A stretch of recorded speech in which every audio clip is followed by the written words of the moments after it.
नमस्कार विद्यार्थी मित्रांनो, हिस्ट्री बाय पवन सर या यूट्यूब चॅनलवरती तुमच्या सर्वांचं स्वागत आहे। यूट्यूब चॅनलच्या माध्यमातून आपण सिरीज चालू केली होती। पाठीमागचं लेक्चर आपण बघितलं होतं व्यक्ती आणि मतं। त्यानंतर आज आपलं पुढचं लेक्चर असणार आहे ज्याच्यावर परीक्षाला 100% प्रश्न असतो। ते प्रश्न म्हणजे ब्राह्मणेतर चळवळ आणि वर्तमानपत्र याच्यावर विचारला जातो, लक्षात ठेवा। 19व्या शतकामध्ये महात्मा फुले यांनी सत्यशोधक समाजाच्या माध्यमातून ब्राह्मणेतर लोकांच्या अधिकारासाठी जी सत्यशोधक चळवळीची स्थापना केली होती, तिथून पुढे खऱ्या अर्थाने ब्राह्मणेतर लोकांचे अधिकार आणि त्या अधिकारासाठी त्यांच्या असणाऱ्या हक्कासाठी लढा देण्याची सुरुवात सत्यशोधक समाज 1873 पासून आपल्याला सुरू झालेली चळवळ दिसते, लक्षात ठेवा। ब्राह्मणेतर चळवळीचा सगळ्यात महत्त्वाचं सामाजिक, आर्थिक, राजकीय बाबतीमध्ये त्यांचे हक्क त्यांना मिळवून देणं, शिक्षण त्यांना उपलब्ध करून देणं, शूद्र अतिशूद्र वर्गामध्ये सुधारणा करणं, हा इथून सत्यशोधक समाजापासून हा विडा उचललेला दिसतो। आणि सत्यशोधक समाजापासून या चळवळीला किंवा ब्राह्मणेतर लोकांच्या अधिकाराला जास्त महत्त्व आलेलं दिसतं। महात्मा फुले सत्यशोधक समाजाचे संस्थापक होते आणि तिथून पुढे त्यांनी शूद्र अतिशूद्र वर्गांमध्ये सुधारणा करण्याच्या दृष्टिकोनातून, पुरोहितशाहीला विरोध करण्याच्या दृष्टिकोनातून सत्यशोधक समाजाची स्थापना केली आणि त्या सत्यशोधक समाजाच्या माध्यमातून ही झालेली वाटचाल सुरू, ज्याची पुढच्या काळामध्ये छत्रपती शाहू महाराजांनी तिथून त्यांच्या ब्राह्मणेतर अधिकारासाठी पुढे त्यांनी काम केलेलं आपल्याला दिसतं, लक्षात ठेवा। त्यामुळे सत्यशोधक समाजाची शाखा कोल्हापूरमध्ये सुद्धा शाहू महाराजांनी स्थापन केली आणि कोल्हापूरमधून सत्यशोधक समाजाचं सुद्धा काम 1911-12 दरम्यान चालू झालेलं आपल्याला महत्त्वाचं दिसतं, लक्षात ठेवा। पण हे सगळं करत असताना मग त्यांचे शैक्षणिक योगदान असेल ब्राह्मणेतर लोकांचं, त्यानंतर त्यांचे संपत्तीचा अधिकार असेल, त्यांना मिळणारे अधिकार असतील, त्यानंतर त्यांच्यावर होणारा अन्याय असेल, त्यांचे राजकीय अधिकार असतील, या सगळ्यासाठी त्यांनी लेखन आणि त्या लेखनामधून सगळ्यात महत्त्वाचं जे तरुण वर्ग पुढे येत होता त्या तरुण वर्गाला प्रोत्साहन देण्याचं काम छत्रपती शाहू महाराजांनी केलेलं आपल्याला दिसतं। आणि त्या प्रोत्साहनामधून काही वर्तमानपत्र सुद्धा असे होते जिथं ब्राह्मणेतर लोकांच्या अधिकारासाठी त्या वर्तमानपत्रामध्ये लिहिलं गेलं, लक्षात ठेवा। अशा तरुणांना आर्थिक पाठबळ देणं, त्या तरुणांना लेखनास प्रोत्साहन देणं, हे सगळं काम शाहू महाराजांनी पुढच्या काळामध्ये केलेलं आपल्याला दिसतं। आणि बराचसा तरुण वर्ग हा तयार झाला आणि त्या तरुण वर्गांची लेखणी एवढी धारदार होती, लक्षात ठेवा। ज्यांना आर्थिक पाठबळ पुरवणं हे शाहू महाराजांचं काम होतं। शाहू महाराजांनी ते काम चोख पद्धतीने पार पाडलं आणि असे तरुण पुढे आले समाजातले आणि त्या तरुणांनी ब्राह्मणेतर लोकांच्या अधिकाराबद्दल बोलायला सुरुवात केली। आणि सगळ्यात महत्त्वाचं ते अधिकार मागत असताना किंवा जागृती करत असताना जे वर्तमानपत्र निघाले का, हा महत्त्वाचा घटक आहे ज्याच्यावर परीक्षेला क्वेश्चन विचारले जातात, ठीक आहे। त्यामुळे असे वर्तमानपत्र बघणं गरजेचं, त्याच्यावर परीक्षेला क्वेश्चन असतात। त्यामुळे ब्राह्मणेतर चळवळ आणि वर्तमानपत्र एक तरी प्रश्न बनतो, तर आपण याच्यामध्ये माहिती बघूया, लक्षात ठेवा, ठीक आहे। आता सगळ्यात महत्त्वाचं कोल्हापूर संस्थानामध्ये मग सुरुवात जर आपण बघायचं झालं तर सगळ्यात महत्त्वाचं 1853च्या शाहू महाराजांच्या अगोदर सुद्धा कोल्हापूरमधून काही न्यूजपेपर निघालेले आपल्याला दिसतील, लक्षात ठेवा। मग सगळ्यात महत्त्वाचं शाहू पूर्व काळात म्हणजे 1853ला नाना मोरोजी त्रिकोलकर नावाचे व्यक्ती होते, लक्षात ठेवा। आणि त्यांनी मग सगळ्यात महत्त्वाचं एक न्यूजपेपर काढलं होतं, तर त्या न्यूजपेपरचं नाव होतं ज्ञानसंग्रह नावाचं मासिक, लक्षात ठेवा, ठीक आहे। तर सगळ्यात महत्त्वाचा प्रश्न येऊ शकतो, शाहू महाराजांच्या अगोदर 1853 मध्ये कोल्हापूर संस्थानामध्ये नाना मोरोजी त्रिलोकेकर नावाचे व्यक्ती होते, तर त्यांनी ज्ञानसंग्रह नावाचं मासिक चालू केलं, ज्यातून त्यांनी त्याच्यामधून लिहायला सुरुवात केली। त्यानंतर कोल्हापूरचे पॉलिटिकल एजंट होते, लक्षात ठेवा, त्यांचं नाव होतं अँडरसन नावाचे व्यक्ती, ज्यांनी 1864 मध्ये तिथं वर्तमान संग्रह नावाचं वर्तमानपत्र चालू केलं होतं, ठीक आहे। त्यामुळे वर्तमान संग्रह हे वर्तमानपत्र एका पॉलिटिकल एजंट कडून चाललं होतं, त्याचं नाव तिथं अँडरसन होतं, लक्षात ठेवा। त्यानंतर 1866 मध्ये शंकर शास्त्री गोखले होते, ज्यांनी विद्याविलास नावाचं मासिक चालू केलं होतं, ठीक आहे। त्यामुळे हे विद्याविलास नावाचं पहिलं मासिक, पहिलं दैनिक कुणी चालू केलं, तर त्या व्यक्तीचं नाव होतं शंकर शास्त्री गोखले। म्हणजे हे छत्रपती शाहू महाराजांच्या अगोदर म्हणजे आज कोल्हापूरमधून निघणारे काही साहित्य आपल्याला दिसतं, ज्याच्यामधून लेखनाला वगैरे सुरुवात झालेली आपल्याला तिथं दिसते, लक्षात ठेवा। त्यामुळे विचारलं जाऊ शकतं ज्ञानसंग्रह, वर्तमान संग्रह आणि विद्याविलास। प्रश्न जर बनला तर हे शाहू महाराजांच्या अगोदर तिथून प्रकाशित होत असणारे काय आपल्याला साहित्य दिसतं। त्यानंतर सगळ्यात महत्त्वाचं छत्रपती शाहू महाराजांच्या काळामध्ये पहिले व्यक्ती कोण होते की ज्याला पहिलं वृत्तपत्रकार म्हणून ओळखलं जातं, लक्षात ठेवा, तर ते व्यक्ती होते विष्णू गोविंद विजापूरकर, ठीक आहे. तर विष्णू गोविंद विजापूरकर हे सगळ्यात महत्वाचं नाव, आणि त्यांनी तिथं छत्रपती शाहू महाराजांच्या काळामध्ये काही न्यूजपेपर, काही साहित्य लिहिलं होतं, ज्याच्यामध्ये काही त्यांचे वर्तमानपत्र आपल्याला सांगता येतील. त्याच्यामध्ये त्यांचं काही साप्ताहिक, काही मासिक आणि काही वर्तमानपत्र असलेले दिसतात, लक्षात ठेवा. त्याच्यामध्ये त्यांनी ग्रंथमाला नावाचं मासिक कोल्हापूरमधून चालू केलं होतं. शाहू महाराजांनी त्यांना पाठिंबा दिला होता, लक्षात ठेवा. त्यानंतर समर्थ नावाचं साप्ताहिक होतं. समर्थ विद्यालय सुद्धा त्यांचं होतं, लक्षात ठेवा. ठीक आहे. त्यामुळे समर्थ नावाचं साप्ताहिक होतं, समर्थ विद्यालय होतं, आणि एवढंच नाही तर विश्ववृत्त नावाचं सुद्धा मासिक त्यांनी चालू केलं होतं. परीक्षेला क्वेश्चन विचारतील, विश्ववृत्त नावाचं मासिक कोणाचं आहे, समर्थ नावाचं साप्ताहिक कोणाचं आहे, तर प्रोफेसर श्री विष्णू गोविंद विजापूरकर हे त्यांचं नाव, आणि शाहू महाराजांच्या काळातील ते पहिले वृत्तपत्रकार म्हणून त्यांना ओळखलं जातं. हे पण वाक्य महत्वाचं आहे, जिथं आयोगाचं इथं क्वेश्चन बनू शकतो, लक्षात ठेवा. ठीक आहे. त्यामुळे पहिले वृत्तपत्रकार म्हणून सुद्धा त्यांना महत्व आहे. त्यानंतर छत्रपती शाहू महाराजांनी सगळ्यात महत्वाचे 1912-13 मध्ये कोल्हापूरमध्ये सगळ्यात महत्वाचं सत्यशोधक समाजाची शाखा स्थापन केली, आणि सत्यशोधक समाजाच्या शाखेपासून मग सगळ्यात महत्वाचं पुढच्या काळामध्ये काही वर्तमानपत्रांना सुद्धा त्यांनी प्रोत्साहन दिलं. ठीक आहे. त्यामुळे कोल्हापूर संस्थानामध्ये 1912-13 मध्ये शाहू महाराजांनी सत्यशोधक समाजाची स्थापना केली 11ला. तिथून पुढे तर सत्यशोधक समाजाचं काम चालू झालं, पण काही वर्तमानपत्र वेगवेगळ्या धर्मियांचे तिथं निघत होते, लक्षात ठेवा. कोल्हापूर संस्थानामध्ये जिथं जैनांची महापुराण आणि सगळ्यात महत्वाचं जैन बोधक नावाचे वर्तमानपत्र कोल्हामधून प्रकाशित व्हायचे. त्यानंतर लिंगायत समाजाची वीरशैवमत प्रकाश नावाचं वर्तमानपत्र कोल्हापूरमधून प्रकाशित व्हायचे. त्यानंतर ख्रिश्चनांचे प्रकाशक नावाचं वर्तमानपत्र तिथून प्रकाशित होत होते, आणि वैदिकांचं धर्मविचार नावाचं वर्तमानपत्र तिथं प्रकाशित व्हायचे 1912-13ला. पण 1911 मध्ये कोल्हापूरमध्ये सत्यशोधक समाजाची काय झाली होती, स्थापना झाली होती, आणि छत्रपती शाहू महाराजांनी सत्यशोधक समाजाची स्थापना केली.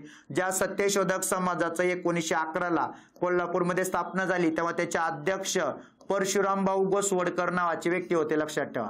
ठीक आहे. त्यामुळे परशुरामभाऊ गोसवडकर हे तिथं अध्यक्ष होते. त्यानंतर सगळ्यात महत्वाचं कार्यकारी अध्यक्ष म्हणून तिथं भास्करराव जाधव यांनी काम केलं होतं. त्यामुळे भास्करराव जाधव हे तिथं कार्यकारी अध्यक्ष होते. त्यानंतर उपाध्यक्ष अण्णासाहेब लट्टे होते. हे अण्णासाहेब लट्टे सुद्धा खूप महत्वाची व्यक्ती आहेत, कारण का डेक्कन रेत नावाचं त्यांचं न्यूजपेपर होतं, लक्षात ठेवा. अण्णासाहेब लट्टे यांचं डेक्कन रेत असेल, जिन विजय असेल, हे न्यूजपेपर अण्णासाहेब लट्टे चालवायचे. त्यानंतर कार्यवाहक तिथं हरिभाऊ चव्हाण होते. कार्यवाहक म्हणून हरिभाऊ चव्हाण यांनी काम केलं होतं, आणि जे हरिभाऊ चव्हाण महत्वाचे आहेत, लक्षात ठेवा. त्यांच्यावर सुद्धा परीक्षेला क्वेश्चन विचारला जाऊ शकतो. ठीक आहे. त्यामुळे कार्यवाहक म्हणून हरिभाऊ चव्हाण यांचं योगदान आहे, आणि उपाध्यक्ष म्हणून अण्णासाहेब लट्टे यांचं योगदान आपल्याला दिसतं, लक्षात ठेवा. ठीक आहे. त्यामुळे अध्यक्ष, कार्यकारी अध्यक्ष, उपाध्यक्ष, हरिभाऊ आणि कार्यवाहक हे सगळे लोक महत्वाचं, जे कोल्हापूरमध्ये सत्यशोधक समाजाचं काय करत होते, काम करत होते. आणि कोल्हापूरमध्ये सत्यशोधक समाजाच्या माध्यमातून त्यांनी ब्राह्मणेतर लोकांच्या अधिकाराबद्दल लिहायला आणि तिथं काम करायला सुरुवात केलेली आपल्याला दिसते, लक्षात ठेवा. ठीक आहे. त्याच दरम्यान मग काही वर्तमानपत्र सुद्धा सत्यशोधक समाजाचा प्रसार करणारे तेव्हाच्या काळामध्ये निघालेले आपल्याला दिसतील. त्याच्यामध्ये जे भास्करराव जाधव होते का, जे सत्यशोधक समाजाचे कार्यकारी अध्यक्ष होते, लक्षात ठेवा, तर त्यांनी न्यूजपेपर काढलं होतं मराठा दीनबंधू नावाचं. आता दीनबंधू नावाचं जर फक्त न्यूजपेपरचा विचार केला का, तर दीनबंधू नावाचं वर्तमानपत्र हे कृष्णराव भालेकर यांचं आहे, आणि कृष्णराव भालेकर यांचं हे दीनबंधू नावाचं वर्तमानपत्र 1877 मध्ये पुण्यातून निघायचं, लक्षात ठेवा. ठीक आहे. आणि हे दीनबंधू, फक्त दीनबंधू नावाचं वर्तमानपत्र कृष्णराव भालेकरांनी काढलं होतं, जे सत्यशोधक समाजाचं काय होतं, मुखपत्र होतं, लक्षात ठेवा. आणि ह्याच दीनबंधू वर्तमानपत्राच्या माध्यमातून पुढं सगळ्यात महत्वाचं 1890 नंतर कामगारांचे प्रश्न मांडणारे कोण होते, तर कामगारांचे प्रश्न मांडणारे नाम लोखंडे होते. त्यामुळे नाम लोखंडेंनी कामगारांचे प्रश्न मुंबईमधून दीनबंधू मधून मांडले होते. पण जेव्हा आयोग तुम्हाला मराठा दीनबंधू विचारेल का, तेव्हा त्याचं उत्तर वेगळं असेल, लक्षात ठेवा. पण ऑप्शन मध्ये पहिलं नाव कृष्णराव भालेकर यांचं असणार, दुसरं नाव नाम लोखंडेचं देऊ शकतात, आणि तिसरं नाव प्रश्नामध्ये भास्करराव जाधव यांचं असेल. पण पहिल्यांदाच जर कृष्णराव भालेकरांचं नाव बघितलं तर मुलं कन्फ्युज होऊ शकतात. पण फक्त दीनबंधू आलं तर त्यांचं नाव लिहा. पण मराठा दीनबंधू जेव्हा प्रश्न विचारला जाईल का, तेव्हा उत्तर तिथं भास्करराव जाधव असलं पाहिजे. भास्करराव जाधव यांनी मराठा दीनबंधू नावाचं वर्तमानपत्र कोल्हापूरमधून चालू केलं, लक्षात ठेवा. त्यानंतर बाबूराव यादव गरिबांचा कैवारी यांचं वर्तमानपत्र होतं आणि हे जे बाबूराव यादव होते का हे सगळ्यात महत्वाचं सत्यशोधक समाजाचे सदस्य होते कोल्हापूर मधले, लक्षात ठेवा. आणि मग बाबूराव यादव यांनी गरिबांचा कैवारी नावाचं न्यूजपेपर काढलं. पण जर फक्त कैवारी नावाचं न्यूजपेपर जर विचारलं का तर सगळ्यात महत्वाचं दिनकरराव जवळकर यांचं होतं. आणि कैवारी नावाचं वर्तमानपत्र जवळकरांनी काढलं होतं, जे सगळ्यात महत्वाचं ब्राह्मणेतर चळवळीचं काय म्हणून ओळखलं जायचं तर ते मुखपत्र म्हणून ओळखलं जायचं, लक्षात ठेवा. ठीक आहे. त्यामुळे दिनकरराव जवळकर यांचं कैवारी जे मुखपत्र होतं ब्राह्मणेतर चळवळीचं, पण गरिबांचा कैवारी कोणाचं होतं तर ते न्यूजपेपर होतं बाबूराव यादव यांचं, जे सत्यशोधकी वर्तमानपत्र मधून ओळखलं जायचं, लक्षात ठेवा. ठीक आहे. त्यानंतर सगळ्यात महत्वाचं आपले हिस्ट्री बाय पवन सर हे ऍप्लिकेशन प्ले स्टोअरला आहे. त्याच्यावर आपल्या वेगवेगळ्या ऑनलाईन बॅचेस आहेत. ज्या लोकांना इतिहास अवघड वाटतो आणि जो अवघड वाटणारी इतिहास सोपा करायचा असेल आणि त्याला तुम्हाला परीक्षाभिमुख बनवायचा असेल, परीक्षाला अभ्यास कसा करायचा हे समजा काही लोकांना समजत नसेल किंवा अडचण येत असेल तर तुम्ही ह्या ऑनलाईन बॅचेस आपल्या घेऊ शकता. हिस्ट्री बाय पवन सर या युट्यूब चॅनल आपलं सगळ्यात महत्वाचं ऑनलाईन ऍप्लिकेशनवर प्ले स्टोअरला आहे ते. त्याच्यावर तुम्हाला या सगळ्या ऑनलाईन बॅचेस भेटतील, ज्याच्यामध्ये राज्यसेवा पूर्व मुख्य, कंबाईन पूर्व मुख्य, डिपार्टमेंटल PSI चे पण आता ऍडव्हर्टाइज येईल, त्याच्या पण बॅचेस आहेत. सोबत one day best test series या सगळ्या गोष्टी तुम्हाला त्या ऍप्लिकेशनवर भेटतील, लक्षात ठेवा. त्यानंतर टेलिग्राम चॅनल आपलं @history188. बऱ्याचशा लोकांना टेलिग्राम चॅनल सर्च करायला प्रॉब्लेम येत आहे, तर टेलिग्राम चॅनलची लिंक दिली आहे तुम्हाला @history188 असं टाका, तुम्हाला आपला टेलिग्राम चॅनल तिथं मिळून जाईल, लक्षात ठेवा. ठीक आहे. तर अशा पद्धतीने ऑनलाईन प्लॅटफॉर्मवरती तुम्ही तयारी करू शकता. त्यासाठी या सगळ्या बॅचेस तुम्हाला महत्वाचे आहेत. त्यानंतर 1911 पासून शाहू महाराजांनी तरुणांना प्रोत्साहन दिलं आणि प्रोत्साहनामधून तरुणांनी ते न्यूजपेपर चालू केले, लक्षात ठेवा. हे न्यूजपेपर चालू करत असताना शाहू महाराजांचं नेहमी या तरुणांना आर्थिक सहकार्य राहिलं होतं आणि या आर्थिक सहकार्यामधूनच त्या तरुणांनी हे न्यूजपेपर चालू केले, लक्षात ठेवा. आणि या न्यूजपेपरच्या माध्यमातून ब्राह्मणेतर लोकांच्या सामाजिक, आर्थिक, राजकीय अधिकाराबद्दल ह्या न्यूजपेपरमध्ये लिहिलं गेलं आणि त्याच्यातून लोकांमध्ये जागृती सुद्धा झालेली आपल्याला दिसते, लक्षात ठेवा. मग त्याच्यामध्ये सगळ्यात महत्वाचं बळवंत कृष्णाजी पिसाळ यांचं विश्वबंधू नावाचं न्यूजपेपर होतं. तर विश्वबंधू नावाचं वर्तमानपत्र बळवंत कृष्णाजी पिसाळ यांनी चालू केलं, लक्षात ठेवा. दिनकरराव जवळकर हे ब्राह्मणेतर चळवळीमधले सगळ्यात महत्वाचे नेते दिसतील. त्यांनी प्रणय प्रभाव नावाचं नाटक सुद्धा लिहिलं होतं, लक्षात ठेवा. आता इथं प्रणय प्रभाव दिलंय कारण ते त्यांचं साहित्य आहे, पण हे नाटक होतं. आणि सगळ्यात महत्वाचं लक्षात ठेवा, विठ्ठलभाई पटेल यांनी सगळ्यात महत्वाचं आंतरजातीय विवाहाला मान्यता देणार एक विधेयक मांडलं होतं. आणि आंतरजातीय विवाहाला मान्यता देणारं त्यांनी ते विधेयक मांडलं आणि ज्या विधेयकाला समर्थन देण्यासाठी प्रणय प्रभाव नावाचं नाटक लिहिणारे कोण होते असा परीक्षेला क्वेश्चन आला होता आणि त्या व्यक्तीचं नाव होतं दिनकरराव जवळकर. दिनकरराव जवळकरांनी तरुण मराठा नावाचं वर्तमानपत्र चालू केलं, कैवारी नावाचं वर्तमानपत्र होतं, तेज नावाचं वर्तमानपत्र होतं. तर कंबाईन मेन्सला तेजवर प्रश्न आला होता कारण तेज हे शेतकऱ्यांचं मुखपत्र होतं, लक्षात ठेवा. ठीक आहे. त्यामुळे शेतकऱ्यांचं मुखपत्र कोणतं होतं असा परीक्षेला क्वेश्चन आलेला आणि शेतकऱ्यांचं मुखपत्र हे तेज होतं. त्यानंतर कैवारी हे ब्राह्मणेतर चळवळीचं मुखपत्र होतं, जे की दिनकरराव जवळकरांनी चालू केलं होतं. दिनकरराव जवळकरांचं अजून सांगायचं झालं तर देशाचे दुश्मन हे 1925 ला त्यांनी महत्वाचं पुस्तक लिहिलं होतं आणि हे देशाचे दुश्मन पुस्तक महत्वाचं आहे, ज्यांच्यावर परीक्षेला क्वेश्चन येऊ शकतो कारण का या पुस्तकाला या वर्षी 100 वर्ष पूर्ण होत आहेत, लक्षात ठेवा. आणि ज्या पुस्तकानं ब्राह्मणेतर चळवळीमध्ये सगळ्यात महत्वाचं स्थान त्या पुस्तकाला आहे, त्यातून ब्राह्मणेतर हा वाद सुद्धा वाढलेला आपल्याला दिसतो, लक्षात ठेवा. ठीक आहे. त्यामुळे देशाचे दुश्मन हे पुस्तक महत्वाचं आहे, जे 1925 ला दिनकरराव जवळकरांनी लिहिलं होतं. त्यानंतर सगळ्यात महत्वाचं केशवराव बागडे त्यांनी शिवछत्रपती नावाचं न्यूजपेपर चालू केलं, लक्षात ठेवा. त्यानंतर वालचंद कोठारी यांचं जागरूक नावाचं न्यूजपेपर होतं. तर वालचंद कोठारी यांचं जागरूक याच्यावर परीक्षेला क्वेश्चन आलेला आहे. पण समजा जर असं विचारलं जागृती कोणाचं होतं तर जागृती नावाचं न्यूजपेपर भगवंतराव पाळेकर यांचं होतं, लक्षात ठेवा. तर भगवंतराव पाळेकर यांचं जागृती होतं आणि जागरूक मात्र वालचंद कोठारी यांचं होतं. त्यानंतर श्रीपतराव शिंदे यांचं विजयी मराठा नावाचं न्यूजपेपर हे सुद्धा महत्वाचं आहे, परीक्षेला जोड्या लावायला क्वेश्चन राहिलेले आहेत. हे सगळे न्यूजपेपर लक्षात ठेवा जे ब्राह्मणेतर चळवळीचे न्यूजपेपर होते, ज्या चळवळीला शाहू महाराजांनी आर्थिक मदत केली होती आणि त्यांच्या पाठिंब्यामुळे हे न्यूजपेपर खूप जोमानं त्या काळामध्ये ब्राह्मणेतर लोकांच्या अधिकारासाठी काय करायचे, काम करायचे, लक्षात ठेवा. त्यानंतर मुकुंदराव पाटील यांचं दिनमित्र होतं. दिनमित्र नावाचं न्यूजपेपर हे तरवडीवरून प्रकाशित व्हायचं, लक्षात ठेवा. सगळ्यात महत्वाचा पहिला अंक त्यांनी सोमठाण्यावरून काढला होता. ठीक आहे. त्यामुळे सोमठाणे नावाच्या ठिकाणाहून त्यांनी पहिला अंक काढलेला आणि नंतर ते तरवडीवरून प्रकाशित व्हायचं. परीक्षेला प्रश्न आला होता, तरवडीवरून प्रकाशित होणारं न्यूजपेपर कोणतं, आयोगाचा क्वेश्चन होता. त्यामुळे तरवडीवरून प्रकाशित होणारं न्यूजपेपर हे दिनमित्र होतं. आता दिनमित्र यांचं होतं आणि दिनबंधू हे सत्यशोधक समाजाचं न्यूजपेपर होतं. दोघांमध्ये फरक आहे. दिनबंधू म्हणलं की कृष्णराव भालेकर आणि दिनमित्र म्हणलं की मुकुंदराव पाटील, लक्षात ठेवा. ठीक आहे. नंतर मुकुंदराव पाटलांचे काव्य सुद्धा खूप गाजलं होतं, ज्या काव्याचं नाव होतं कुलकर्णी लीलामृत. कुलकर्णी लीलामृत हे काव्य कोणाचं आहे असा सुद्धा आयोगाने प्रश्न विचारला होता आणि ते मुकुंदराव पाटलांचं आपल्याला दिसतं, लक्षात ठेवा. त्यामुळे मुकुंदराव पाटलांचं कुलकर्णी लीलामृत महत्वाचं आहे. त्यानंतर शामराव देसाई यांचं राष्ट्रवीर होतं, लक्षात ठेवा. ठीक आहे. आता राष्ट्रवीर होतं शामराव देसाई यांचं, तर आयोगानं राष्ट्रमत सुद्धा विचारलं होतं परीक्षेला. ठीक आहे. त्यामुळे राष्ट्रमत होतं सीताराम दामले यांचं. ठीक आहे. त्यामुळे सीताराम दामले यांचं राष्ट्रमत होतं आणि राष्ट्रवीर मात्र शामराव देसाई यांचं असलेलं आपल्याला दिसतं, लक्षात ठेवा. अण्णासाहेब लठ्ठे यांचं डेक्कन रयत होतं. डेक्कन रयत हे इंग्रजीमधून चालू केलेलं न्यूजपेपर होतं, लक्षात ठेवा, अण्णासाहेब लठ्ठे यांनी. त्यानंतर भगवंतराव पाळेकर यांचं जागृती होतं. त्यानंतर काशीनाथ देशमुख यांचं सुबोधमाला अमरावतीमधून निघायचं, लक्षात ठेवा. सुबोधमाला नावाचा प्रश्न विचारतील. सुबोधमाला कोणाचा आहे, काशीनाथ देशमुख यांचं. त्यानंतर हंटर होतं खंडेराव बागल यांचं, लक्षात ठेवा. ठीक आहे. त्यामुळे खंडेराव बागल यांचं हंटर सुद्धा महत्वाचं आहे, ज्याच्यावर परीक्षेला क्वेश्चन आलेला आहे. ठीक आहे.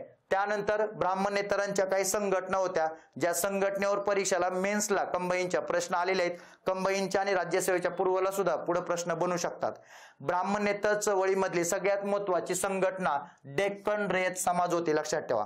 आणि डेक्कन रयत समाज या संघटनेची स्थापना 1916 झाली होती. 2023च्या कंबाईन मेन्सला प्रश्न होता, लक्षात ठेवा. 2023च्या कंबाईन मेन्सला प्रश्न आला होता, डेक्कन रयत समाजामध्ये खालीलपैकी कोणकोणत्या सदस्यांचा समावेश होता, हा आयोगाचा क्वेश्चन होता. ठीक आहे. त्यामुळे डेक्कन रयत समाजामध्ये कोणकोणते सदस्य होते असा प्रश्न आलेला. तर सगळ्यात महत्वाचं याच्यामध्ये अण्णासाहेब लठ्ठे होते, वालचंद कोठारी होते, मुकुंदराव पाटील होते, C.K. बोले होते, नारायण टिळक होते, रामचंद्र वडेकर होते. हा क्वेश्चन येऊन गेलेला आहे. स्टार सगळं माहित असू दे तुम्हाला की बाबा कोणकोणत्या लोकांचा सहभाग होता. तर हे सगळे लोक होते आणि यांची भूमिका एकच होती की त्यांनी राजकीय अधिकाराची जाणीव ब्राह्मणेतर लोकांबद्दल मध्ये निर्माण केली होती, लक्षात ठेवा. राजकीय अधिकारांसाठी काम करणारी ब्राह्मणेतर चळवळीमधली पहिली संघटना आहे, हा सुद्धा आयोगाचा क्वेश्चन आहे. तर लक्षात असू द्या, ब्राह्मणेतरांची पहिलीच राजकीय संघटना होती, हा प्रश्न विचारला होता. पुढच्या काळात पण क्वेश्चन येऊ शकतो, लक्षात ठेवा की ब्राह्मणेतर चळवळीमधली पहिली राजकीय संघटना कोणती, ज्या संघटनेचं नाव होतं डेक्कन रयत समाज आणि डेक्कन रयत समाजाचं काम करायचे अण्णासाहेब लठ्ठे, लक्षात ठेवा. एवढंच नाही तर त्यांनी महाराष्ट्रामध्ये होम रूल लीगला किंवा होम रूल चळवळीला विरोध केला होता, कारण महाराष्ट्रामध्ये होम रूल चळवळ लोकमान्य टिळकांची होती आणि लोकमान्य टिळकांनी ब्राह्मणेतर चळवळीच्या बऱ्यापैकी मागण्याला टिळकांचा सुद्धा काय राहिला होता, विरोध राहिला होता. त्यामुळे ब्राह्मणेतर वाद कंटिन्यू वाढत गेलेला आपल्याला इथं दिसतो, लक्षात ठेवा. ठीक आहे. पण तो वाद कमी करण्याचा प्रयत्न पुढे लोकमान्य टिळकाच्या मुलाने केला होता आणि त्यांचं नाव होतं श्रीधरपंत टिळक, लक्षात ठेवा. ठीक आहे. त्यामुळे सगळ्यात महत्वाचं टिळकांनी बऱ्यापैकी गोष्टीला विरोध केला होता, त्यामुळे ब्राह्मणेतर वाद दिसतो आपल्याला. पण महाराष्ट्रामध्ये लोकमान्य टिळकांनी 1916ला जी होम रूल चळवळ स्वशासनासाठी चालू केली होती, त्या स्वशासनासाठी असलेल्या चळवळीला मात्र सगळ्यात महत्वाचं पुढे ब्राह्मणेतर चळवळीच्या लोकांचा विरोध राहिलेला आपल्याला दिसतो. आणि अण्णासाहेब लठ्ठे यांनी डेक्कन रयत नावाचं इंग्रजीमध्ये साप्ताहिक चालू केलं होतं, ज्याचं काम वालचंद कोठारी सुद्धा करायचे, लक्षात ठेवा. आणि ह्याच डेक्कन रयतवर प्रश्न आला होता. त्यामुळे डेक्कन रयतच्या माध्यमातून सगळ्यात महत्वाचं ब्राह्मणेतर लोकांचे प्रश्न मांडण्याचं काम झालेलं इथं आपल्याला दिसतं. त्यामुळे ब्राह्मणेतर चळवळीमधल्या संघटनामधलं डेक्कन रयत नावाची संघटना महत्वाची आहे, ज्यांच्यावर परीक्षेला क्वेश्चन बनलेला. ठीक आहे. त्यामुळे डेक्कन रयत लक्षात ठेवा की सगळ्यात महत्वाचं विचारलं जाऊ शकतं. त्यानंतर मराठा राष्ट्रीय संघ ही 1917ला चालू झालेली सगळ्यात महत्वाची दुसरी संघटना होती, स्थापन झालेली. तर मराठा राष्ट्रीय संघाची स्थापना पुणे इथं झाली होती. संस्थापक त्याचे होते महर्षी वीरा शिंदे, लक्षात ठेवा. महर्षी विठ्ठलरामजी शिंदेनी मराठा राष्ट्रीय संघ का स्थापन केला होता, तर राष्ट्रीय सभेला अनुकूल असं धोरण ठरवता यावं. राष्ट्रीय सभेला अनुकूल धोरण ठरवत असताना 1917चं भारतीय राष्ट्रीय काँग्रेसचं अधिवेशन कुठं झालं होतं, तर ते अधिवेशन झालं होतं कलकत्ता ठिकाणी. त्या अधिवेशनाच्या अध्यक्षा कोण होत्या, ॲनी बेझंट होत्या. ॲनी बेझंट अध्यक्ष असताना अस्पृश्य निवारणाचा ठराव महर्षी वीरा शिंदेनी मांडला होता, लक्षात ठेवा. तर महर्षी विठ्ठल रामजी शिंदे यांनी ठराव मांडला, पण त्या ठरावाला विरोध पुढे जाऊन टिळकांनी केला होता. त्यामुळे सगळ्यात महत्वाचं, काँग्रेसच्या व्यासपीठावर पहिल्यांदा अस्पृश्यांचे प्रश्न मांडणारे व्यक्ती कोण होते, तर महर्षी विठ्ठल रामजी शिंदे होते. पण जेव्हा अधिवेशनामध्ये त्याला ठरावाला विरोध झाला, तेव्हा अस्पृश्यांचे आणि ब्राह्मणेतर लोकांचे काम काँग्रेस सोबत आपल्याला पॅरलल करता यावं, त्यासाठी मराठा राष्ट्रीय संघाची स्थापना करणारे व्यक्ती कोण होते, तर त्यांचं नाव होतं महर्षी वीरा शिंदे, लक्षात ठेवा. आणि त्यांच्यासोबत मग काशीनाथ जाधव होते, त्रिंबक आवटे होते, नारायण येरवंडे आणि सखाराम जेदे, हे सगळे लोक महत्वाचे आहेत ज्यांच्यावर परीक्षेला पुढच्या काळात प्रश्न असू शकतो. मराठा राष्ट्रीय संघामध्ये खालीलपैकी कोणकोणते सदस्य होते. कंबाईनच्या विशेष करून तयारी करणाऱ्या मुलांनी लक्षात ठेवा, एखाद्या संस्था संघटनेमध्ये कोण होतं, कोण सदस्य होते, याच्यावर हल्लीचे सगळे प्रश्न विचारले जातात. त्यामुळे सदस्य लक्षात ठेवणं हे खूप गरजेचं आहे, जिथं परीक्षेला मेन्सला आणि पूर्वला प्रश्न बनताना दिसतात, लक्षात ठेवा. आणि मग मराठा राष्ट्रीय संघाच्या माध्यमातून महर्षी वीरा शिंदे यांनी काम केलेलं आपल्याला दिसतं. त्यामुळे ब्राह्मणेतर चळवळीमधले सगळ्यात महत्वाची संघटना म्हणून सुद्धा मराठा राष्ट्रीय संघाला ओळखलं जातं, लक्षात ठेवा. त्यानंतर ब्राह्मणेतर चळवळीमधली तिसरी सगळ्यात महत्वाची संघटना ऑल इंडिया मराठा लीग या नावानं स्थापन झाली. त्या संघटनेची स्थापना शाहू महाराजांनी पुण्यामध्ये केली 1917ला. त्यामुळे पुण्यामध्ये स्थापना झाली होती. संस्थापक राजश्री शाहू महाराज होते. यांच्यासोबत बरेचसे लोक काम करायचे, भास्करराव जाधव, श्रीपतराव शिंदे आणि बाबूराव जेदे, हे सगळे लोक या संघटनेमध्ये सदस्य होते. आणि एवढंच नाही तर ह्या संघटनेच्या माध्यमातून मराठ्यांना राजकीय सगळ्यात महत्वाचं स्वतंत्र मतदारसंघ द्या ही मागणी घेऊन या संघटनेच्या माध्यमातून शाहू महाराजांनी कोणत्या व्यक्तीला इंग्लंडला पाठवलं, असा प्रश्न पुढच्या काळात बनू शकतो. त्या व्यक्तीचं नाव होतं भास्करराव जाधव, लक्षात ठेवा. इंग्लंडमध्ये जॉईंट सिलेक्ट कमिटीला साक्ष देण्यासाठी या संघटनेच्या माध्यमातून शाहू महाराजांनी कोणाला पाठवलं, तर शाहू महाराजांनी पाठवलं होतं भास्करराव जाधव यांना. आणि भास्करराव जाधव ही मागणी घेऊन सगळ्यात महत्वाचं कुठं गेले होते, तर ते इंग्लंडला गेले होते, लक्षात ठेवा. हा पण परीक्षेला क्वेश्चन येऊ शकतो, ठीक आहे. त्यामुळे सगळ्यात महत्वाचं 3 संघटना ब्राह्मणेतर चळवळीमध्ये महत्वाच्या काम करायच्या. त्यामध्ये पहिली संघटना होती डेक्कन रयत समाज, दुसरी संघटना होती मराठा राष्ट्रीय संघ आणि तिसरी संघटना होती ऑल इंडिया मराठा लीग 1917ला. ह्या 3 संघटना आणि सगळ्यात महत्वाचं काही वर्तमानपत्र ज्यांच्यावर परीक्षेला क्वेश्चन विचारले जातात. छत्रपती शाहू महाराजांनी फक्त सगळ्यात महत्वाचं ब्राह्मणेतर चळवळीतल्याच न्यूजपेपरला सहकार्य केलं असं नाही, बरेचसे ब्राह्मण न्यूजपेपर चळवळीतले पण न्यूजपेपर होते, त्याला पण आर्थिक पाठबळ देण्याचं काम शाहू महाराजांनी वेळोवेळी केलं होतं, लक्षात ठेवा. ज्याच्या माध्यमातून सगळ्यात महत्वाचं ब्राह्मणेतर चळवळीतले अधिकार हे समोर आणि त्याच्याबद्दल बोललं, लिहिलं गेलं आणि त्यातून जागृती सुद्धा समाजामध्ये झालेली आपल्याला दिसते, लक्षात ठेवा, ठीक आहे. तर अशा पद्धतीनं ब्राह्मणेतर चळवळ आणि ब्राह्मणेतर चळवळीमधले हे वर्तमानपत्र लक्षात असू द्या, परीक्षेला एखादा क्वेश्चन बनतो, ठीक आहे. भेटूया लवकरच नवीन व्हिडिओ घेऊन, तोपर्यंत धन्यवाद.